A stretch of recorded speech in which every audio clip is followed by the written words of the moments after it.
Hello and welcome to All the Things. I'm Krista Bontrager, also known as Theology Mom, and this is the show where we discuss all the things related to God, the Bible, and real life. Now, Monique and I have been rushing around this week trying to leave on a trip. We have a very busy traveling and speaking schedule for this fall. Make sure you go to centerforbiblicalunity.com and look on our events page to see if we are coming near you. We're going to be in New Jersey and in, I think, Indiana or something. And we are going to have a conference in Birmingham, Alabama. We're going to be in Dallas a couple of times in September. So go check it out and make sure that you come see us on the road if we come to your area. Now, Monique's not with me today in studio. She had kind of a last minute quasi emergency that came up and needed to get something taken care of. But the show must go on. And so we will carry on in spite of her not being here, although we will definitely miss her voice. And I do want to thank our moderators who are in the chat tonight. I want to encourage you to engage in the chat during the premiere of this episode. If you have questions on the content or about resources from the Center for Biblical Unity, they are there to help you get connected and to resource you. So make sure that you engage in the chat with them there. I also want to encourage you to stay tuned through the whole show. We're going to have two very important announcements during the show that you're not going to want to miss. One of them is related to a class that Monique is teaching for students starting in September. And another one is a webinar for church leaders that Kevin is doing next month as well. So stay tuned for details about that. Okay, let's get into tonight's topic. It is going to be a firecracker of a show. It always is whenever we have Katy Faust on the show. Last time we had an amazing discussion, I think it was back in March, about the destructiveness of no-fault divorce. That is the show that you almost watched me cry on the air. There was a moment in the show, I don't know if you could detect it, but I came completely undone emotionally. And it was an absolutely fascinating discussion. It always is whenever we have Katy on. And today she is here to share her reflections on living in the afterglow of 10 years of the Obergefell decision. And if you don't know what the Obergefell decision is, it was the Supreme Court decision back in 2015, in June of 2015, that nationalized the recognition of gay marriage. And with that, I want to say, welcome, Katy Faust. It's so good to be back with you again. And you know what? Sad that Monique's not here, but more talking time for me. So I guess there you go. That's right. Well, for the two people watching who don't really know who you are, give us a quick intro about you and your ministry and why you started commenting so much on X about overturning Obergefell. I'm Katy Faust. I'm an activist. For a while, I was like, I run a nonprofit, or, well, I just, believe in marriage and family. I'm like, I'll just tell it like it is. I'm an activist. I'm a total children's rights activist. I think that you should leave the kids alone. I think it all boils down to don't touch the kids. Obviously, there's all kinds of things going on in adults' world, in the marriage and family world, really big things like infertility or struggling marriages or same-sex attraction or gender confusion or all different kinds of things. And we want to be empathetic for people in those situations. We want to walk through them with those friends and family faithfully with the love of Christ. But in no situations does the adult feelings or longings or loss or identity or need for affirmation ever justify violating children's rights. And what are those rights? The number one right that children have, that all humans have, is their right to life. But the second right, the second natural right that we have, that is a pre-political right, is children have a right to be known and loved by the two people responsible for their existence, their own mother and father. So while there are, thank God, as far as I can tell, hundreds of organizations defending children's right to life, then before us, my nonprofit is the only nonprofit solely devoted to defending children's right to their mother and father. So that makes us probably some of the most public-facing opponents of things like no-fault divorce and IVF and surrogacy and gay marriage. Yeah. So if you Google Katy Faust, you're going to get all kinds of anti-cohabitation this, Elon Musk is a modern-day polygamist that. You'll get an awful lot of stuff about reproductive technologies because we really feel like it's important for especially Christians to be clear-minded about that, because that is an area where mass amounts of children are being victimized. But we are also spearheading a national campaign, a national coalition to challenge gay marriage. So that is now sort of out in the open. You can go to unbiased.com just to put your name in and follow what's happening, because we are building at this point and there is a lot more to come. Wow, I didn't know that. That's great. And I do want to let people know that Katy is a special friend of the ministry. She is one of the ministries that is listed on the Center for Biblical Unity website as a recommended resource and trusted voice. So if she makes you mad, chances are we will too. And so we're all kind of in this advocacy Yeah, we're together. trigger buddies. Yeah, exactly. So it has been 10 years since Obergefell, and we're going to kind of reflect on that. And I'm so glad that we're doing this show, because you've made some profound and important tweets, or posts, now we're calling them, on X. So let's get into that a little bit. I think that my take on 2015 is that there was not a lot of pushback by evangelical Christians to the Obergefell decision. I feel like we kind of rolled over and just accepted it. Now, I know that's an unpopular take, but that was my perception 10 years ago. And I'll have to admit that I was a little bit more into the whole kind of idea of Christians shouldn't say too much in public, and it's people's private lives, and just let them do what they do, and who's going to be harmed. I've evolved quite a bit in 10 years. I'm not sure most people are thinking about how gay marriage impacts children. So let's just start with that. Well, I agree with you. The pushback that did exist in 2015, I thought was lame.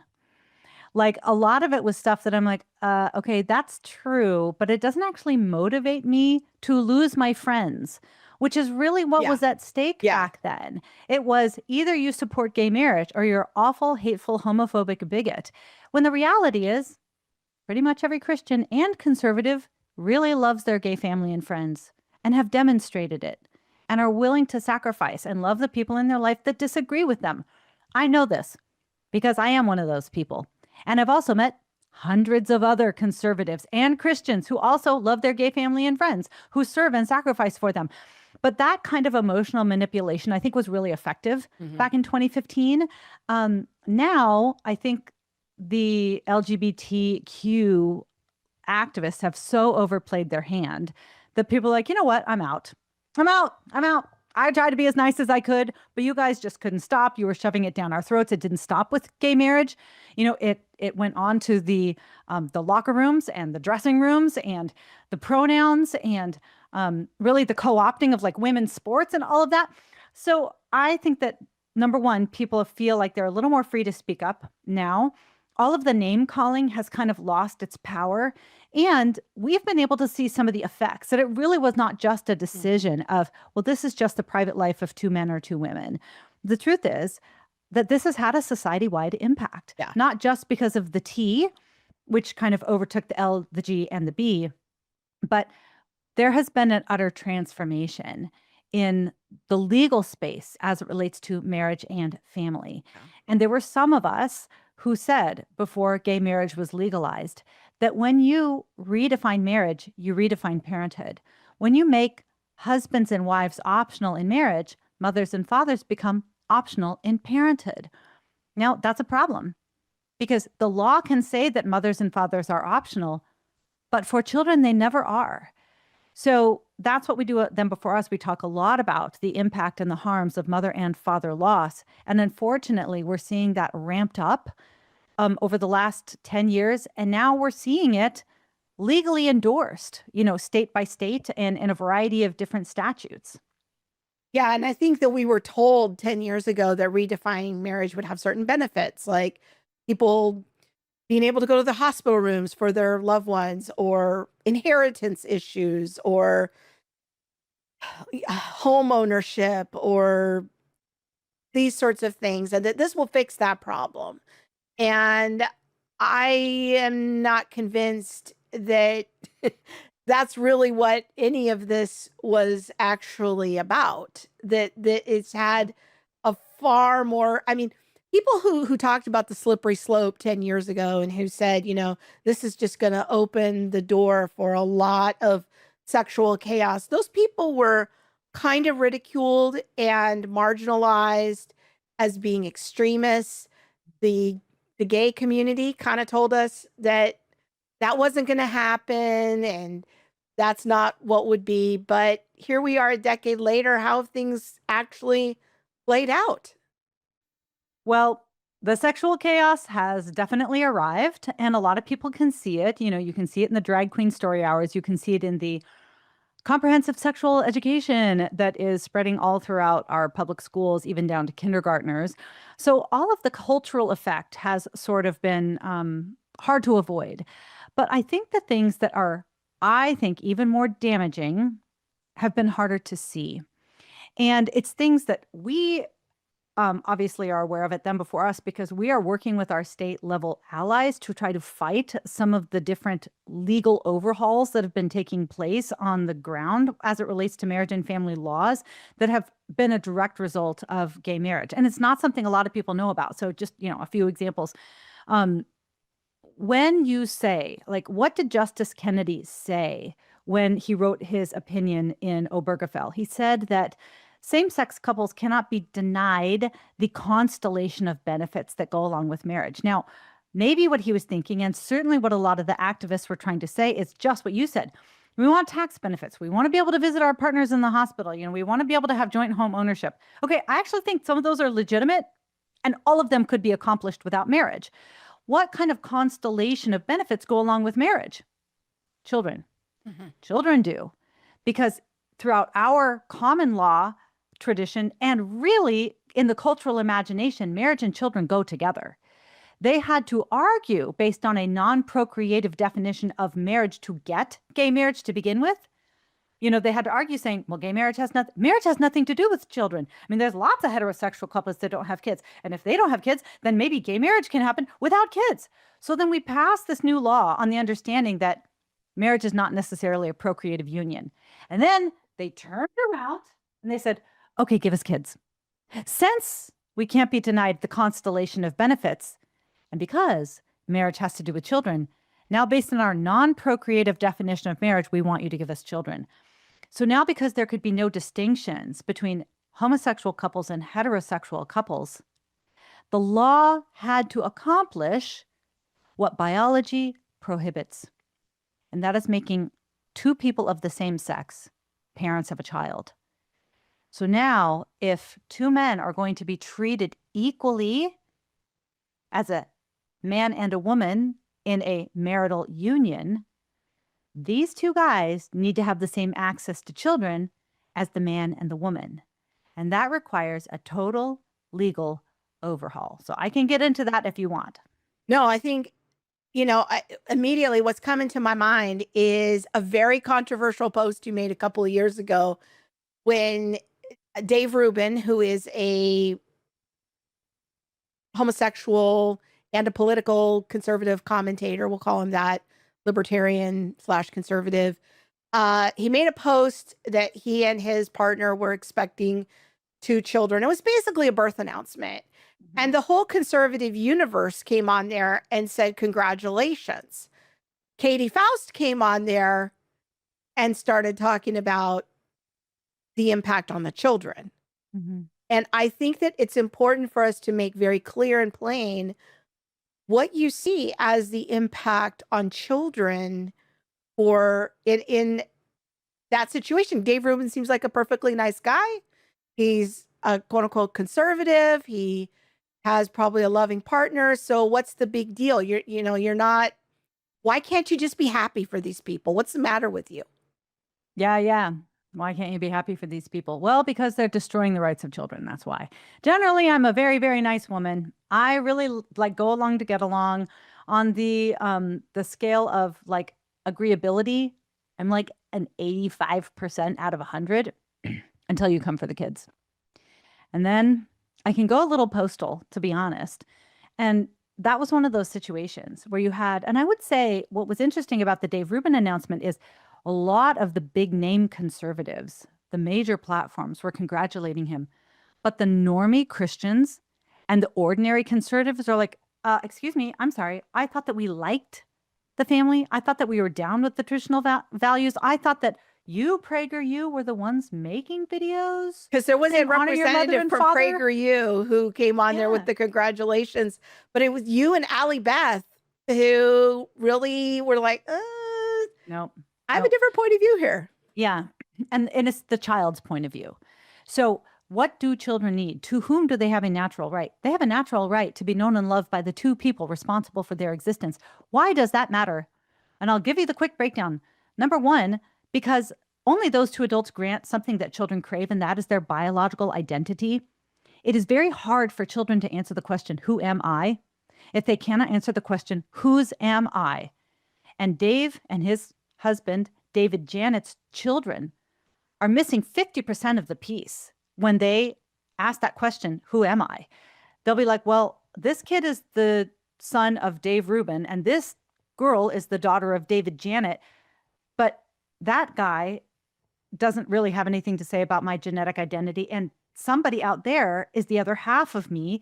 And so we know that children conceived through a third party, somebody else's sperm or somebody else's egg, suffer disproportionately from identity struggles because no duh. This is the very reason why we have absolutely reoriented our adoption best practice in this country away from what overwhelmingly used to be closed adoptions to now 95% of adoptions in the United States are open because even adopted children want to have the answer to that question, who am I, even if they can't be raised by their biological parents. So adopted experts understand that.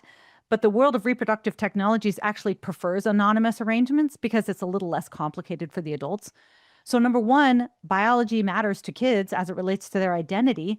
And Dave and David's children have lost that. Number two, statistically, and we've studied family structure for decades, we don't have questions about this, but a child's own biological mother and father are statistically the safest, most connected to, most invested in, and most protective of them. Conversely, an unrelated adult sharing living spaces, especially a man, always increases risk of abuse and neglect, which is why, unfortunately, we are seeing more and more headlines about children being raised by two men who have suffered sickening and egregious abuse. Because biologically, at least one of those men is not wired to see that child as something around which they should protect and provide. Rather, it is something to be exploited. And that's actually not a knock on gay people. It is a fact of biology that, according to sociologist Brad Wilcox, the most dangerous place a child can find themselves in the country today is in the home of an unrelated man left to care for him themselves. That's it. This is a biological problem. It's not even a gay problem. It is a unrelated male in the home problem. So number one, when two children are being raised by two men, number one, they're missing some of their biological identity, half of it. Number two, they're separated from a parent that is demonstrably invested and connected to them and raised by a parent who will always increase risk of abuse and neglect. And number three, they're being starved of the maternal love and input that maximizes their development and satisfies their soul. It does not matter how effeminate a man is. He does not behave like a mother.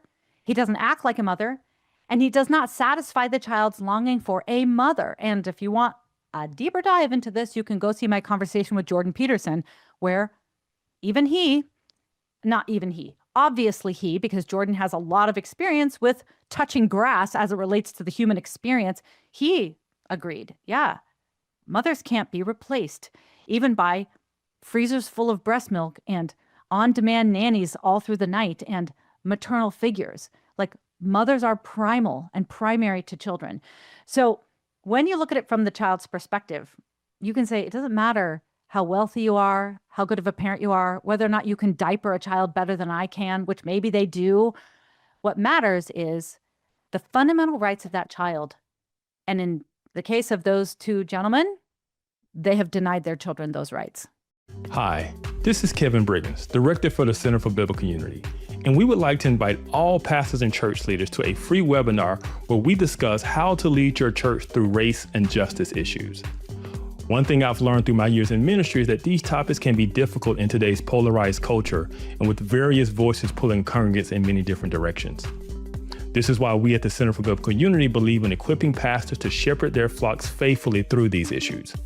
We also believe it is important that we as Christians address race and justice from a biblical worldview. So join us September 9th as we discuss ways in which you can disciple your church on these issues while staying faithful to a biblical worldview. If this is something you believe is important, please register and also share it with someone else within your circles. Until then, grace and peace.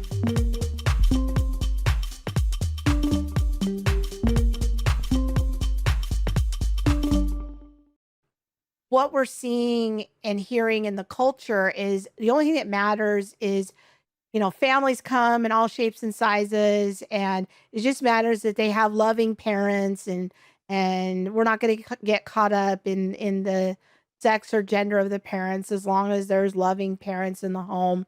In fact, you did a friendly debate recently on the Josh Zepp's show. I think that's how you say his name. My apologies, Josh, if I said it wrong. But I really want people to watch this debate. I'm going to include it in the description below. And I want to encourage people to take the time to go watch it because I texted you right after I watched it. And I just told you, I thought you did a phenomenal job. We need more of this kind of public conversation. It was civil. It was respectful. You guys had sharp disagreements. His questions were really, really good. Your answers were compelling. I really appreciated the whole thing from end to end. But one of the things that came up was this whole idea of gay parenting, and is it enough just to have two loving parents? I'm going to play a little clip here, and then I'd love to have you react to it and, maybe add to the comment of some things that maybe you even didn't get to say in the interview. So we're going to watch like a 5-minute clip here on this conversation, and then we'll hear from you. 2023, BMJ Global Health. The paper was called Family Outcome Disparities Between Sexual, Minority, and Heterosexual Families, a Systematic Review and Meta-Analysis. Was that the Italian? That's Zhang, Wang, Wang, Zhu, Tan, Tian. So I'm guessing not Italian. Okay. A weird cluster of Italians. Sorry, no significant differences in physical health or education. Is this the one that outcomes. is this the sort of overview of a variety of different? It says systematic review and meta-analysis, so that would be a meta. Yeah. Okay. 2020, Merezki, DeWitt, and Caboo in the American Sociological Review called School Outcomes of Children Raised by Same-Sex Parents, Evidence from Administrative Panel Data. Is that the one? Is that Netherlands? Is that the Scandinavian? No, that's not the Scandinavian one, I don't think, because I've got that one as well. Okay. Children raised by same-sex parents perform better in school compared to those raised by different sex parents. Sorry, what study was that? Is that the Netherlands one? That's American Sociological Review. Oh, okay. In 2020. 2016 study in Pediatrics, the journal, Children of Same-Sex Parents are just as healthy and well-adjusted as those of heterosexual parents. Mm-hmm. The American Psychological Association, the Australian Psychological Association, and the Canadian Psychological Association have all independently concluded that children's well-being does not vary based on parents' sexual orientation. The 2017 study by Farr, entitled Does Parental Sexual Orientation Matter? A longitudinal follow-up of adoptive families with school-aged children in the Journal of Developmental Psychology. The Journal of Child Development by Patterson, Children of Lesbian and Gay Parents. There's another study from 2022 that compared children aged 6 to 16 with same-sex parents to their peers with different sex parents, which found no significant differences in areas like social adjustment, emotional adjustment, or general behavioral problems. The University of Melbourne in 2014, that's going back, found that children of same-sex parents scored higher on measures of general health and family cohesion compared to the general population. In Pediatrics Journal in 2020, a review concluded that children of same-sex parents are just as healthy and well-adjusted as those of heterosexual parents. There's the Pew Research Center study in 2025. And so do you want to just Tell me why all those are wrong. Mm-hmm. Some of them are distinct studies, and some of them are capturing, some of them are recaps of, okay, let me go back. Up until about 2005, there was a consensus in the sociological world that children fared best when they were raised by their married biological mother and father in a low conflict marriage. That is what everybody on the left and the right would say until 2005. Why? Because if you look at data and common sense, obviously, the two people responsible for the existence of the child are going to be the most connected to, invested in, and protective of them. You can look at that from an evolutionary perspective. Usually. 100%. I'll grant you some edge cases. Edge cases where... I mean, some people give up their child. Yes, some people abuse, but some biological people abuse their children. Yeah. Horrible. Okay. So, but on the whole, when you look at kind of the pantheon of human relationships, married, biological, mother and father in a low conflict relationship. That was the consensus among all sociologists. And where and in what circumstances are we taking children out of that environment to put them into same-sex households?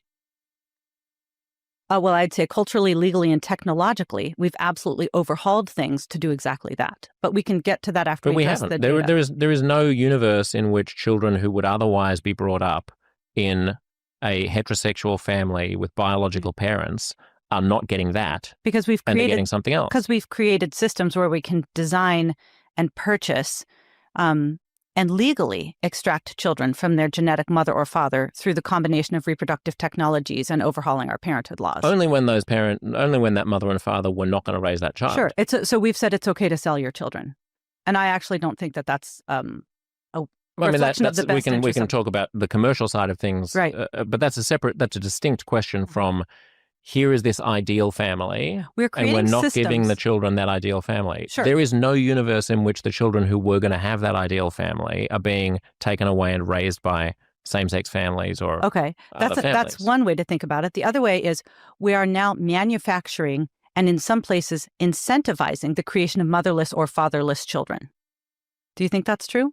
That we have created systems that incentivize or permit people to create motherless or fatherless children? Yes, it depends on if your strict definition of mother and father is the biological, the person who produced the sperm and the person who produced the egg, then that's undeniably true. Yes. And I would say mothers and fathers are more than that, but they're not less than that. Okay, I know it was a longer clip, but he summarized a lot of research there, and maybe you can just kind of give some reaction to some of that data, because really what he's trying to do is just marshal the case that all you need is two loving parents. Yeah.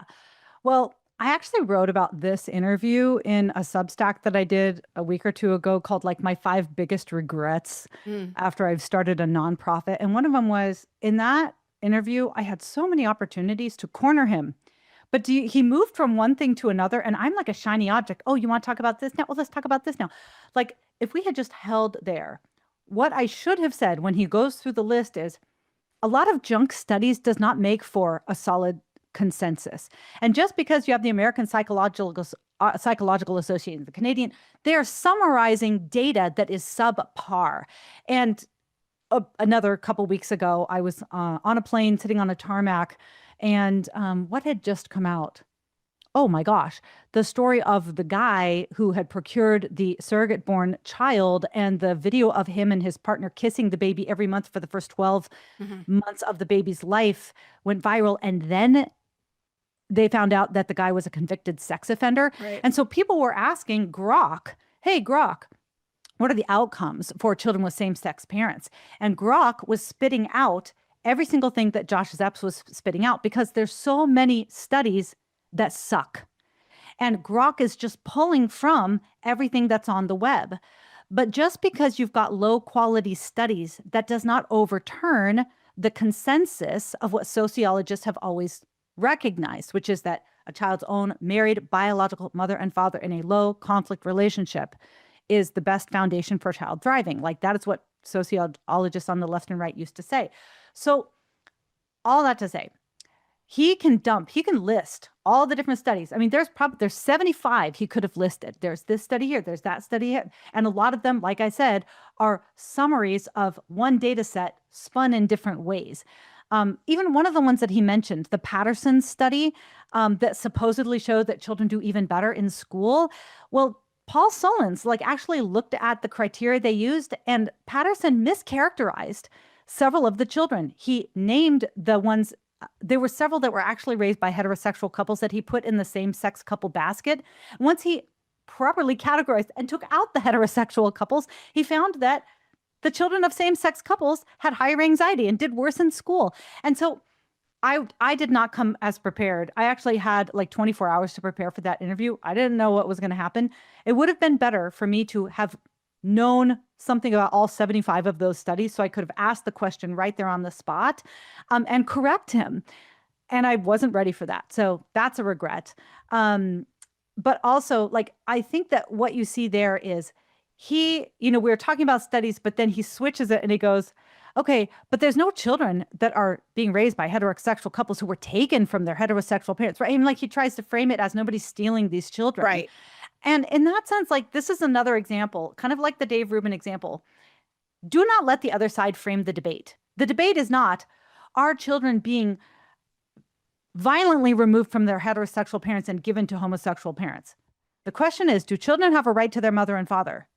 Should they be separated from that mother and father consensually, intentionally, and technologically, and often commercially, even if the mother or father consents to it, which almost all of them do? The question is, should there be a marketplace for children? And should our laws affirm and validate the intentional loss of a child's mother or father? That is the proper way to think about this kind of question. And so, it really was sort of like a battle of worldviews. If you go through that whole interview, it's just a battle of worldviews where he's like, but if you frame it this way, you get this shiny thing. And I'm like, but if you frame it this way, you've got child buying and child selling taking place. So anyway, it's just, I look at that whole interview and I'm like, civil conversation. I think he was very respectful. I think if you look at the YouTube comments, the people who are kind of on my side, they're like, oh, she totally won. And the people on his side are like, oh, he totally won.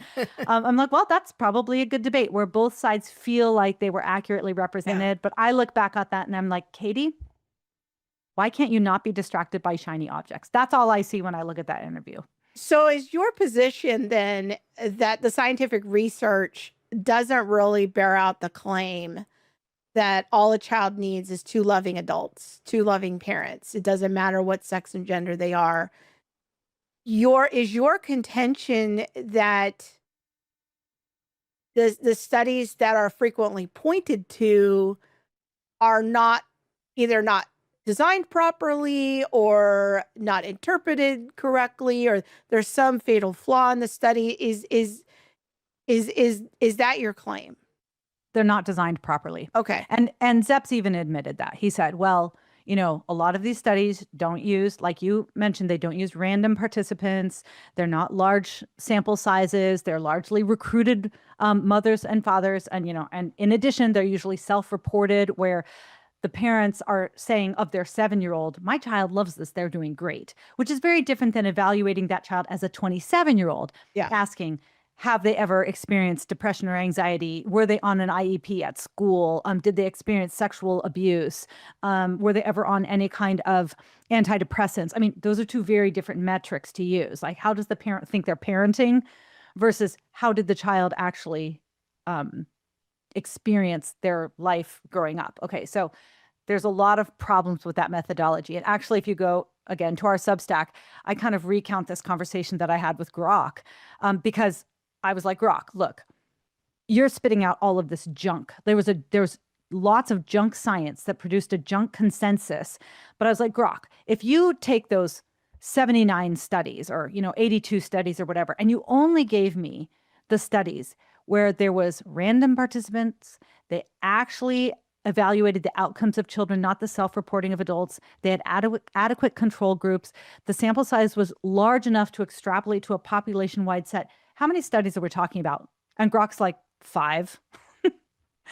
And then I was like, okay, well, tell me about these other 3 studies, Grok, that were kind of pre-2005. What did those 3 studies find? And they're like, oh, those 3 studies found that children with same-sex parents actually suffer. They don't do as well. And I'm like, Grok, why don't people include those studies. And they're like, oh, because the sample sizes are too small, and because they didn't use random participants, and because they didn't evaluate the actual outcomes of kids. It was more adult self-reporting. I'm like, I see. So you're throwing out these studies that show that children with same-sex parents fare worse, but you're keeping these studies that say they fare better, even though they're both tainted by the same poor methodologies. And Grok's like, yeah, I guess that is a problem.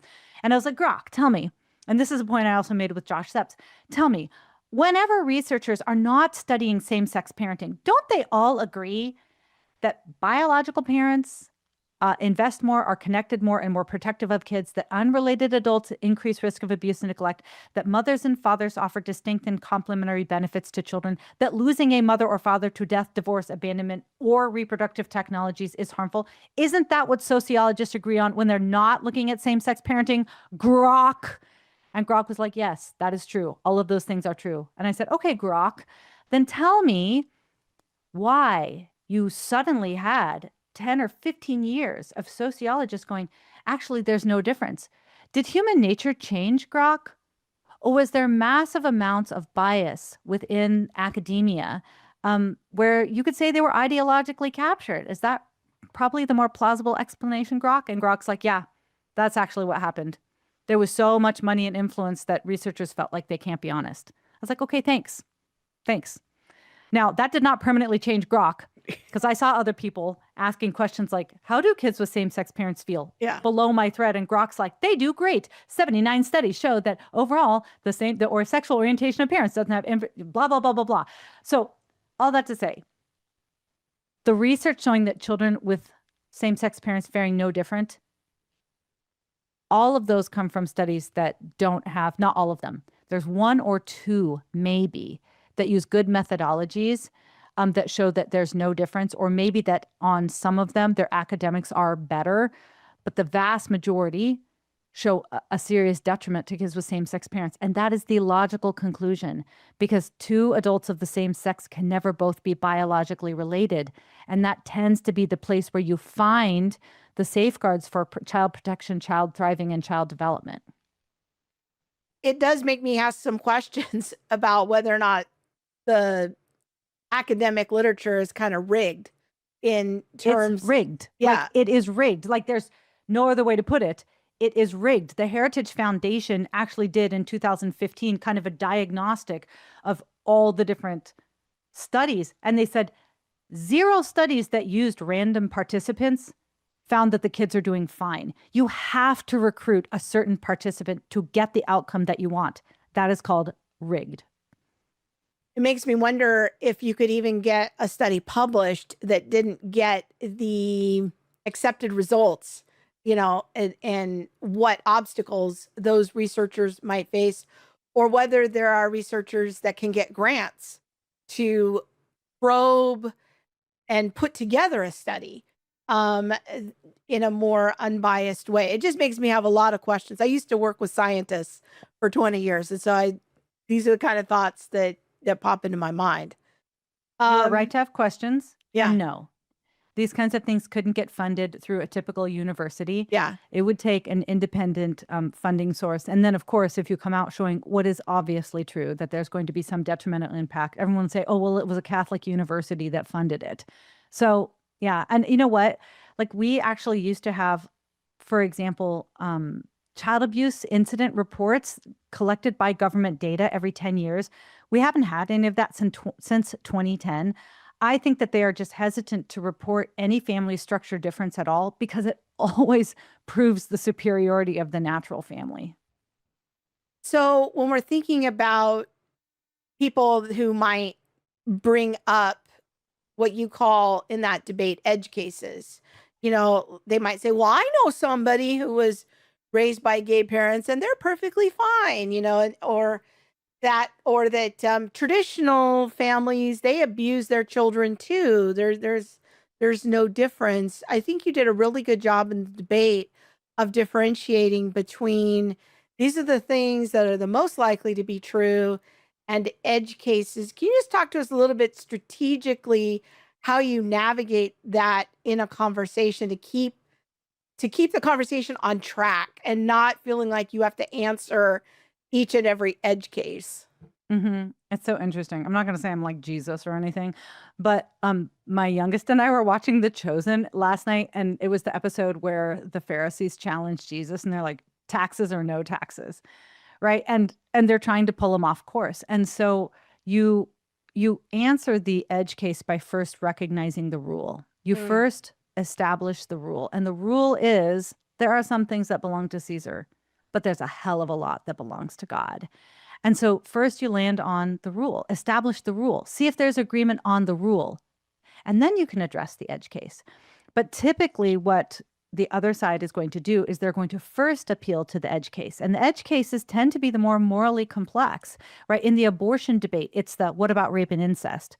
Well, that's an edge case. It's less than 1% of all crisis pregnancies. And yet that's the one they're going to go to first because it can be morally murky. Whereas the more typical scenario where it is a woman who had consensual sex and she is afraid or doesn't want to interrupt her career plans or is worried that she's not going to be able to graduate from college and it's a completely elective surgery and the child's 5 months along or something like that. I mean, we look at that and we're like, that doesn't look very murky to me. And that's much more the rule of people that are seeking abortions, maybe not the 5-month thing. Typically it's under 12 weeks, but that's more the rule is that it tends to be elective. It doesn't tend to be as morally complex as rape or incest. And yet people that are engaged in these debates will more often go to the edge cases because it's more problematic. So I just say I can address the edge cases because they exist. Abusive biological parents exist. Children who are living in an orphanage who maybe aren't able to be adopted by anybody except a single adult or a same sex, that exists. But I'll go there. Like, you want to know where John's baptism, or you want to know by what authority I do this? Okay, fine. Tell me where John's baptism comes from. First, establish the rule. And if they're not going to get in with you on the rule, then don't even bother with the edge cases because they're not there having an honest debate. That's a good tip. I think of that when you're having discussions about gender issues, they always bring up the intersex people first. Right. That's a perfect edge case example. It's like, okay, but that's not really what we're talking about, but we can talk about intersex people, but that doesn't. But first, let's talk about how you know whether or not something is male or female. Exactly. First, define how scientists determine biological sex. What is it? And if they're like, well, I don't want to talk about that, you can be like, well, then neither will I answer you about the intersex. Yeah. Hey, do you have a teen who is very curious about justice? Or are you looking to help empower and equip your teen to be able to have well thought out, biblically based, Christ-centered thoughts on justice? If so, check out our new Scripture and Society class that is geared just toward teens, ages 14 to 19 years old. We will hold these classes starting September 11th on Thursdays at 4 p.m. Pacific. What we're going to do is go through 2 books, Booker T. Washington's Up From Slavery and Ibram X. Kendi's How to Be a Young Anti-Racist. We are going to look at these books, compare and contrast them, but most importantly, we're going to hold them up against the mirror of Scripture to find out, how does Scripture talk about justice? How should we treat one another, the fellow image bearer? And what is the better path for human flourishing? For more information about our teen class, Scripture and Society, please go to centerforbiblicalunity.com to find out more information or to register. Thanks. So our kids are now growing up in the post-Obergefell world. I mean, it's been the law of the land for 10 years now. I don't know. There's some chatter that the Supreme Court may pick it up next month and revisit it. But the reality is that we're living in that world. Our kids are living in that world. Do you have any thoughts about discipleship and talking to our kids about, hey, the fact that this happens and the fact that this is legal, for lack of a better term, right now in our country, that doesn't make it right. And the difference between something being right and being legal, sometimes those things are not the same thing. Maybe you could share with us some kind of discipleship thoughts from a parenting perspective. Well, unfortunately, there's been all kinds of injustices throughout the history of our country that have been totally legal. Slavery, Jim Crow, abortion. There's all kinds of things that we have said. There's a civil law that allows for this, but it goes against the natural law. And that is the case with gay marriage. There might be a civil law saying that two men can get married, but it goes against the natural law that children come from a mother and father. And marriage is the mechanism that not only our country, but every other civilization throughout history has used to unite the two people to whom children have a natural right. So what is it that we need to do? Well, the coalition that I'm working for is going to do three things. Number one, it is going to create a genuine judicial pathway for success, where we will force the court to reconsider whether or not it's plausible to recognize gay marriage and advance the truth that children have a mother and father, deserve a mother and father, benefit from being raised by that mother and father, and have a natural right to that mother and father. So we need a judicial strategy. Number two, we need to change public opinion. Public opinion on this issue is falling among Republicans precipitously. It went from 55% down to 41% in a matter of 2 years, largely unchanged in the world of libertarians and Democrats. But that's genuinely because people think, well, this is just about two adults. They don't understand the impact that it has had on children. A lot of them are seeing the gay couple, one of whom is a convicted sex offender who has acquired a surrogate child, and go, oh my gosh, this is awful.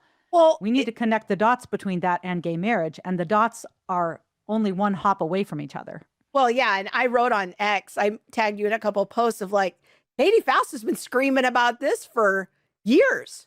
And people were acting like it was completely new information to them that How did this happen? Where did this come from? that a pedophile could somehow get their hands on a child through surrogacy. And I'm like, Katy Faust, you're not paying attention. I think I even tagged you in a couple of posts like to congressmen who were acting surprised. I'm like, you're not talking to the right people. And this is what happens when we center the needs of the adults in the situation and their happiness rather than thinking about the world through the lens of the child. Yeah. And your original question, which was very good, that I went on a huge tangent, is how do we talk to kids about this? And the third part of our effort to challenge gay marriage is we're going to make materials for the church. We're going to, between you and me and your fantastic audience, I've got Rosaria Butterfield, Sean McDowell, John Stone Street, and Albert Moeller, among others, on my working group for people that are going to develop curriculum for churches to talk about why marriage is actually a matter of justice for children. Mm-hmm. Even though you grew up, 15-year-old, and you don't remember a world where we believed in traditional marriage, it doesn't mean that this should remain the same. It actually means it needs to be overturned. And you, the church, are actually the people that God has put on the earth to defend children. Every country throughout every century that the church has existed does two things. They piss adults off and they protect children. In every country, they confront female genital mutilation. They confront Chinese foot binding. They confront infanticide. They confront child labor violations and create child labor laws. They start orphanages in every single country that they are in. There is something deeply connected from the Christian worldview to elevating the rights and well-being of children. And God's plan A for child protection is marriage. Yeah. So you, the church, have a duty to protect children. We, Christians, are the people who are mandated with protecting the fatherless. Gay marriage manufactures the fatherless. So whose side are you on? The answer has to be the kids. I really hope that there's pastors listening to this, listening to your courage, that will start tackling these conversations in their pulpits and stop thinking, oh, this is too political. Mm-hmm. That no, this is part of justice. This is a justice conversation, justice for children, justice for the fatherless.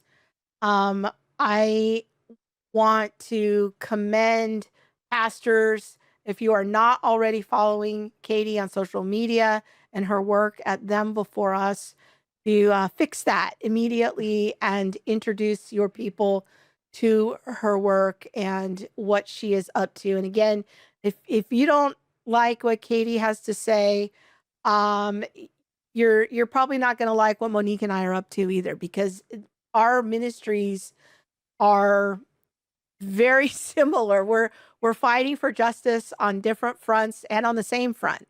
We are there trying to help sharpen each other and encourage each other and equip and train each other, each in our respective areas of expertise. And so, Katy, last question is, if Christians don't get engaged and we are passive and we think, well, it's just a private situation, it's not really our business, we shouldn't legislate our morality, what will be that impact for the next generation and for our grandchildren? We're going to make children in factories. That's what's happening. That's where we're headed. And it's not just going to be children made in factories. It is going to be children made in factories subsidized by your tax dollars and your insurance premiums. It will be children who are customized through things like ORCID, which can genomically screen the child for 1,200 different characteristics, so you can edit out the ones that are dealing with possible premature baldness or more prone to blindness or maybe more prone to eczema.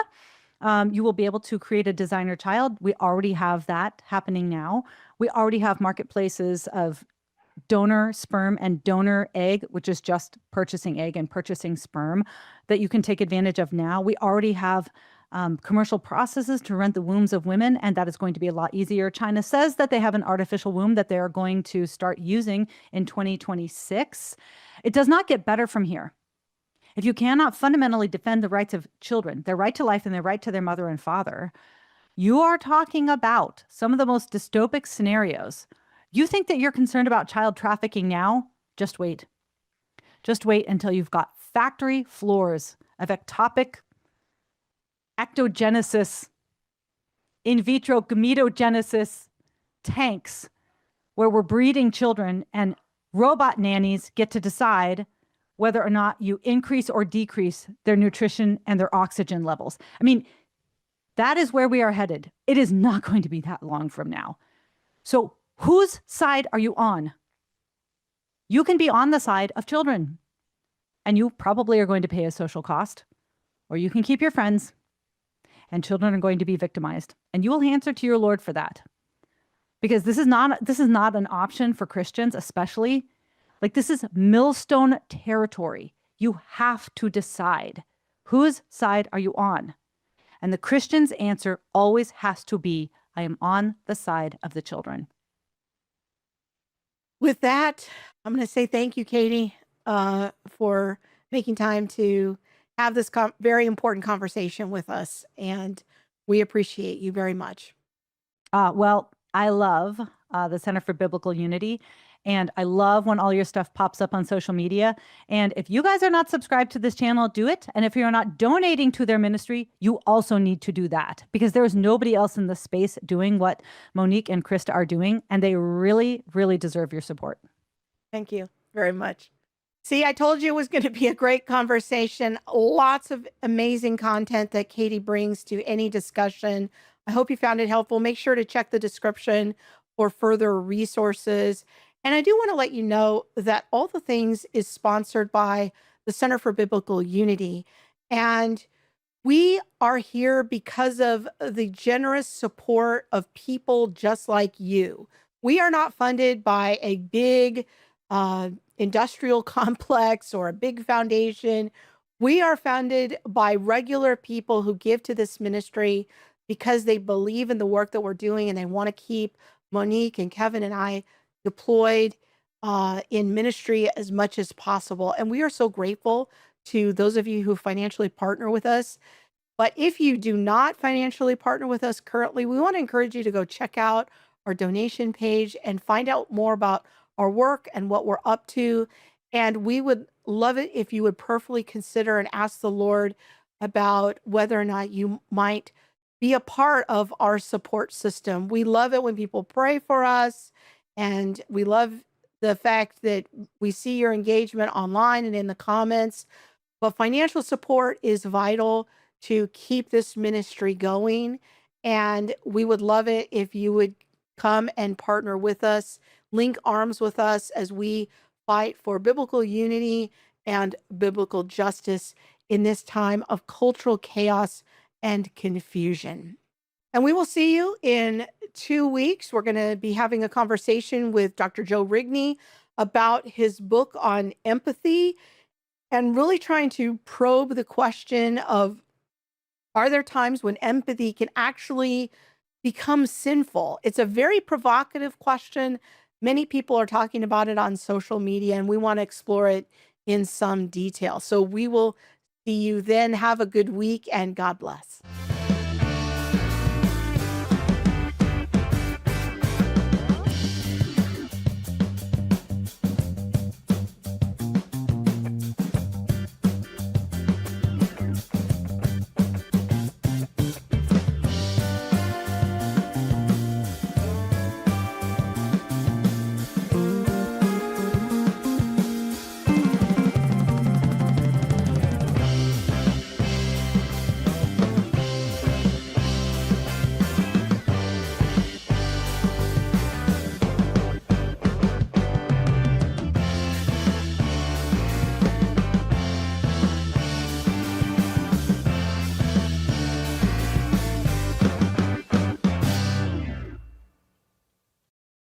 There's nothing like